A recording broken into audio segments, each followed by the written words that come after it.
I'm Jens Anderson, the creative director on DC Universe Online. We always say that the next legend is you. Well, how are you going to go about doing that? Well, first you have to pick an origin. In this case, we're going to talk about the tech origin. Tech characters in DC Universe Online are basically characters that rely on technology in some way. It either has granted them their powers, or they actually need it to, perform what they do. Tech characters in DC Universe Online will be able to choose between two mentors, Joker or Batman.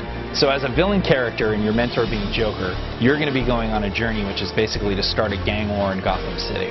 And what's the purpose of this? It's to create confusion so that Joker's long-term plans can come into effect. So the first episode starts out with Joker sending you after the Falcone's operation. He's actually trying to sow some chaos, right, between the police department, destabilize everything in the city. So what happens here? Well, you go through the city, terrorizing the cops, you pop into this warehouse, and Huntress has actually shown up on the scene already, and she's trying to lock down the weapon shipments for the police.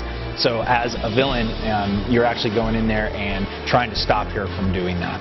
On the hero side, with your mentor being Batman, you're trying to create order in the city and stamp out all of the bad things that are going on as a result of the exobyte mania that's happened since Brainiac showed up. In episode 1, you're going up against one of the coolest villains of all time, the Scarecrow, trying to get him back in his cell.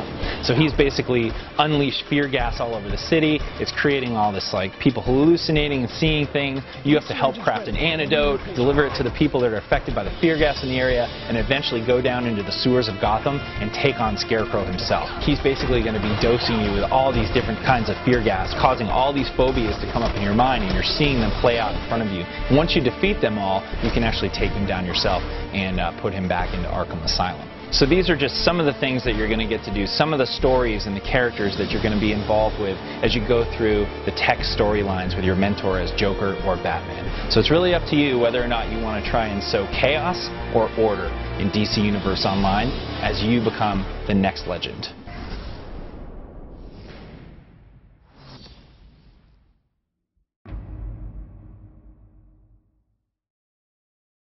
Sony.